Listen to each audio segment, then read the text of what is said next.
our municipality is an archipelagic municipality.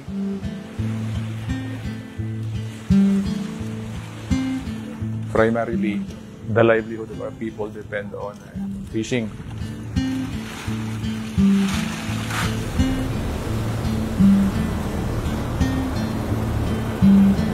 We are prone first to typhoons. And typhoons, may kasama yung storm surge. Dami siyang mga dala na other hazards. The children are the most vulnerable individual during disaster.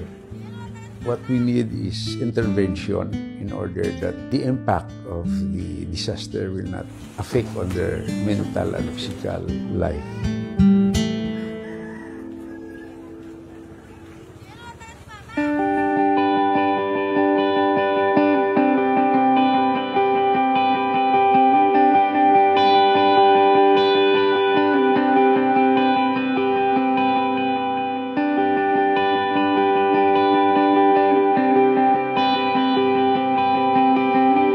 Para po sa akin yung Child Center DRR, ito po yung nagbibigay ng importansya at boses sa mga kabataan po. Lalo na po pag may mga sakuna, disaster o kalamidad. Sa Child Center DRR, itinitrain po yung mga kabataan na mabigyan ng knowledge about sa DRR, matrain po sila, maging capacitated at maging resilient po na individual sa ating society in terms po sa disaster.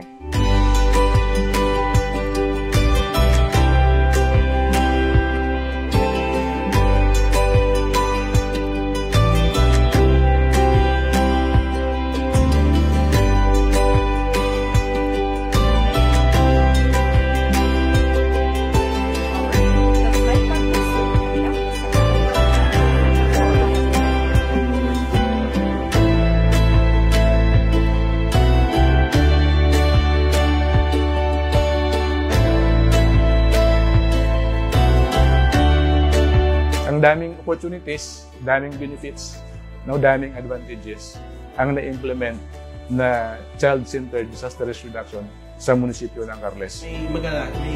Makikita mo na ang saya-saya ng mga kabataan na feel nila na they are involved.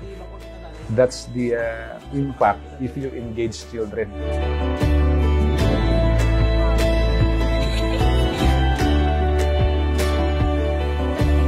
We're very thankful that UNICEF provided for a very important support. Kung tanungin mo actually sila in terms of speaking for themselves, doon kami proud na hindi sila natatakot to speak their minds at hindi sila natatakot sabihin kung ano sa palagay nila yung tama for them. Namulat po yung community na nakita po nila yung capacity ng mga kabataan na ay pag binigyan pala sila ng boses, ng oras na makapagsalita, marami po pala silang nakikita na hindi nakikita ng mga matatanda na talaga naman palang kinakailangan na ikonsidera sa panahon ng mga sakuna.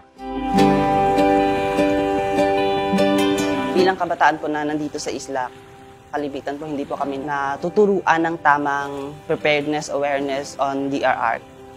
Kaya thankful po kami na nabigyan po kami ng ganung mga programa, activities po na nag-enhance po talaga sa sarili namin.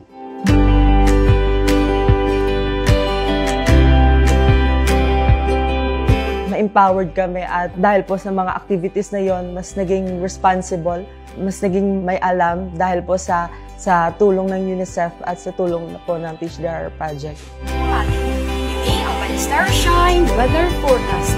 Ang temperatura subong na nilap. Hindi lang po yung confidence ko yung nahon, yung capacity ko.